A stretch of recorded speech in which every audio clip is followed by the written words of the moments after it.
Now we will discuss our second learning outcome, that is Zener breakdown mechanism. So this is the Zener breakdown mechanism.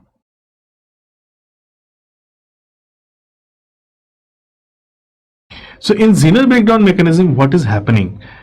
हम simple सी बात है, Zener breakdown किस में करते हैं, किस तरह के डायोड में करते हैं. We will do the zener breakdown mechanism in highly doped PN junctions. Highly doped PN junctions में हम लोग करते हैं. दूसरी चीज हम लोग करते क्या है कि उसके अंदर डोपिंग लेवल को काफी ज्यादा राइज कर देते हैं, काफी बढ़ा देते हैं डोपिंग लेवल को. तो जब डोपिंग लेवल को हम बढ़ा देंगे तो सिंपल सी बात है कि जो जंक्शन का जो डिस्टेंस है एक्सएन और एक्सपी का, वो काफी कॉम्पैक्ट हो जाएगा. क्योंकि सिंपल सी बात है कि अगर आप डोपिंग लेवल बढ़ाओगे तो your concentration level will be high and your distance level will be low. Concentration हमारी बढ़ेगी तो डिस्टेंस हमारा घटेगा, कंसंट्रेशन बढ़ेगी डिस्टेंस घटेगा. तो हम हाईली डोप्ड पीएन जंक्शन में इस तरह का ब्रेकडाउन करते हैं. जेनर ब्रेकडाउन मैकेनिज्म की बात करते हैं. जेनर ब्रेकडाउन में क्या होगा कि अगर डिप्लीशन विड्थ हमारी कम रहेगी, डिप्लीशन विड्थ कम रहेगी, तो इलेक्ट्रिक फोर्स या इलेक्ट्रिक फील्ड हमारा क्या रहेगा, स्ट्रांग रहेगा. यानी कि force due to electric field will be high, this will be high. ठीक है, ये हमारा हाई रहेगा. और इसके हाई रहने से हमारे कोवैलेंट जो बॉन्ड है वो वाइब्रेट करेंगे. Covalent bond will vibrate. ठीक है, कोवैलेंट बॉन्ड वाइब्रेट करेंगे तो उसमें क्या होगा, एक कोवैलेंट बॉन्ड अगर ब्रेक करेगा तो सिंपल सी बात है कि इससे फ्री इलेक्ट्रॉन निकल के बाहर आएंगे. तो अगर फ्री इलेक्ट्रॉन्स निकले तो यहां पर एक होल बना. ठीक उसी तरह अगर दूसरा बॉन्ड, तो अगर आपके नंबर ऑफ बॉन्ड्स मान लो बहुत सारे ब्रेक कर गए, there is so many number of bonds and if they are breaking continuously, what is happening, there is free electron, there is free. तो नंबर ऑफ फ्री इलेक्ट्रॉन्स हमारे क्या होंगे, rise करने लगेंगे. और number of free electrons rise करने का मतलब क्या है कि नंबर ऑफ होल्स भी हमारे कैरियर स्पीड क्या होंगे, वो बढ़ने लगेंगे. तो अगर चार्जेस हमारे बढ़ने लगे तो सिंपल सी बात है, there is increase in charges. So if there is increase in charges, there is the increase in current. हमारे करंट में भी बढ़ोतरी होगी, यानी कि हमारा करंट भी क्या होगा, बढ़ेगा. तो अगर आप सिंपल पीएन जंक्शन डायोड लो, नॉर्मल पीएन जंक्शन डायोड लेते हो आप,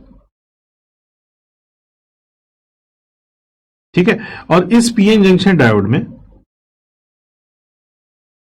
this is your junction part and your concentration is very high. So if your concentration is very high, your depletion width will be very low. हमारी depletion width काफी कम होगी. तो इस depletion width पर अगर आप देखो तो यहां नेगेटिव स्टेशनरी आयंस है और यहां पॉजिटिव स्टेशनरी आयंस है.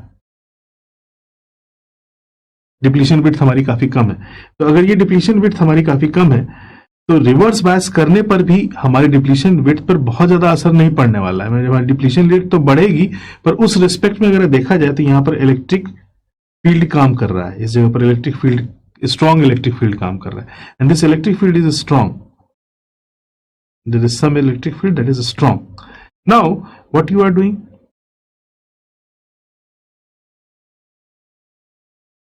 you are applying the electric potential here. तो हम ये P मानते हैं, ये इसको क्या मानते हैं, इसको क्या बोलते हैं, N बोलते हैं. तो P को निगेटिव और N को क्या देना होगा, पॉजिटिव. किस कंडीशन में, रिवर्स बायस में. Okay, when you are doing this reverse bias. तो जब आप इसको रिवर्स बायस कर रहे हैं, वैसे यहां पर एक रेजिस्टेंस लगाना चाहिए हम लोग को कायदे से. एक रेजिस्टेंस यहां लगेगा RL.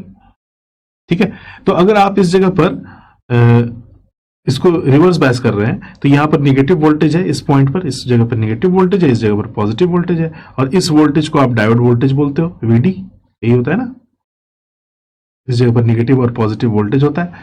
तो इस नेगेटिव पोटेंशियल और positive potential, this is V in and there is the VD voltage, this is VD voltage. Okay, so क्या हो रहा है, जब आप इसको रिवर्स बायस कर रहे हो तो सिंपल सी बात है कि हमारा डिप्लीशन विड्थ बढ़ेगी, हमारी डिप्लीशन विड्थ बढ़ेगी. डिप्लीशन विड्थ बढ़ने का मतलब यहां पर नेगेटिव स्टेशनरी आयन हमारे क्या होंगे, राइज करेंगे. और यहाँ पॉजिटिव स्टेशनरी आयन हमारे क्या होंगे, राइज करेंगे। बट क्योंकि इसकी डेंसिटी बहुत हाई है, इसके अंदर डोपिंग लेवल बहुत हाई है, इसके अंदर भी डोपिंग लेवल बहुत हाई है, तो डोपिंग लेवल हाई होने की वजह से जो हमारा इलेक्ट्रिक फोर्स है, जो हमारा इलेक्ट्रिक फोर्स है, आप यहां देखो पॉजिटिव लगा रखा है, यहां पर एक्सटर्नल इलेक्ट्रिक फोर्स है आपका F ड्यू टू एक्सटर्नल। तो इलेक्ट्रिक फोर्स जो एक्सटर्नल हमारा आ रहा है, यहां पर देखो और साफ बना के दिखा देता हूं, this is your electric field that is at neutral condition. Now you are increasing this negative and positive potential, तो यहां पर हमारा force due to electric field and force at the junction, force at the junction. तो देखो force due to electric field भी rise हो रहा है, force due to the junction भी राइज हो रहा है। डिप्लीशन लेयर की जो विड्थ है कंपैरेटिवली बहुत ज्यादा राइज नहीं करती है, so this W is not rising very much. तो हम जब रिवर्स वोल्टेज बढ़ाते हैं, यानी कि this Vin is equal to VR, जब हम रिवर्स वोल्टेज बढ़ाते हैं तो सिंपल सी बात है कि जो हमारा फोर्स ड्यू टू एक्सटर्नल है एंड फोर्स जो जंक्शन पे है, ये सब हमारे क्या होंगे, ऐड होने लगेंगे, ये फोर्स हमारा राइज करने लगेगा। और अगर हमारा ये फोर्स राइज करेगा, डिप्लीशन विड्थ कंपैरेटिवली बहुत ज्यादा हाई नहीं हो रही है, so depletion width is increasing but not more, not very rapidly, आप इसको बोल सकते हो, not very rapidly, due to high concentration. तो हाई कंसंट्रेशन होने की वजह से डिप्लीशन विड्थ हमारी बहुत ज्यादा रैपिडली राइज नहीं करती है। तो जब अगर डिप्लीशन विड्थ राइज नहीं करेगी तो इस फोर्स के चलते क्या होगा, हमारा जो स्टेशनरी एटम्स है, जैसे हमारा ये नेगेटिव स्टेशनरी एटम है और हमारा ये पॉजिटिव स्टेशनरी एटम है, और इस जगह पर एक फोर्स काम कर रहा है, there is a force is acting. तो आप इस फोर्स को अगर इस जगह पर खूब तेजी से एक्ट कराओगे तो क्या होगा, इससे इलेक्ट्रॉन्स मूव करेंगे, इससे भी इलेक्ट्रॉन्स मूव करेंगे, इसमें भी इलेक्ट्रॉन्स मूव करेंगे। तो if you are giving some external force to the stationary atoms, मान लो आपने स्टेशनरी एटम्स को फोर्स दिया, तो फोर्स देने की वजह से क्या हो रहा है, इलेक्ट्रॉन्स यहां पर मूव कर रहे हैं, हमारे इलेक्ट्रॉन्स मूव कर रहे हैं। तो यही फोर्स पूरे के पूरे सेमीकंडक्टर पे लग रहा है ना, यही फोर्स पूरे के पूरे सेमीकंडक्टर पे लग रहा है, पूरे के पूरे पीएन जंक्शन डायोड पे लग रहा है। तो अगर आप ये फोर्स चारों तरफ बिल्कुल इक्वली डिस्ट्रीब्यूट कर दो तो इस जगह पर नंबर ऑफ इलेक्ट्रॉन्स क्या हो जाएंगे, राइज कर जाएंगे। So if from this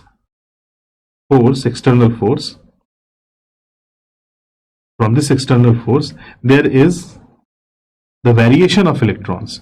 So if there is a variation of electrons, the number of electron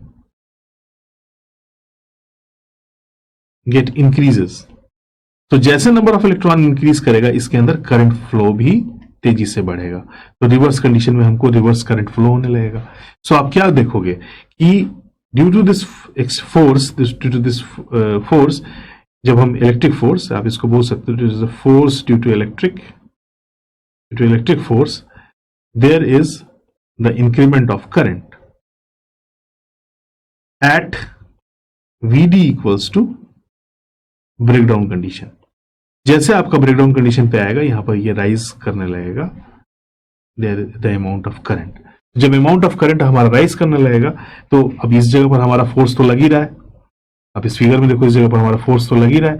अब आप जैसे जैसे इसको रिवर्स बायस करते जाओगे, डिप्लीशन विड्थ बहुत ज्यादा राइज नहीं करती है, लेकिन फोर्स क्या होता है, वो बहुत तेजी से राइज करने लगता है। अब देखो डिप्लीशन विड्थ हमारी बहुत ज्यादा राइज नहीं करेगी क्योंकि यहां पर कंसंट्रेशन बहुत ज्यादा है, यहाँ कंसंट्रेशन बहुत ज्यादा है, लेकिन ये जो फोर्स है वो बहुत तेजी से राइज करने लगता है। अब इस फोर्स के बहुत तेजी से राइज करने की वजह से इसमें नंबर ऑफ चार्जेस बहुत ज्यादा बढ़ने लगते हैं, और जब नंबर ऑफ चार्जेस बहुत ज्यादा बढ़ने लगेंगे so the amount of current will be flow. चूंकि एक भी इलेक्ट्रॉन यहां रहा और वो इसमें इसको क्रॉस करना शुरू कर दिया, तो सिंपल सी बात, इसमें अगर बहुत सारे इलेक्ट्रॉन पैक हो गए तो इसमें चार्जेस का अमाउंट बहुत ज्यादा बढ़ जाएगा। So that condition is known as the zener breakdown condition. So it is practically found that at 5 volt, या between, ऐसे लिख सकते हैं, between 5 volt to 8 volt, हम लोग ऐसे ही डिजाइनर डिजाइन करता है, between 5 volt to 8 volt there is Zener breakdown.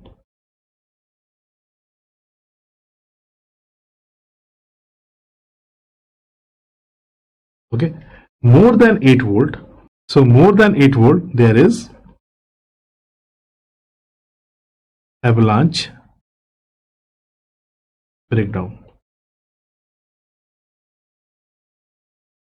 So this was all about the Zener breakdown mechanism in a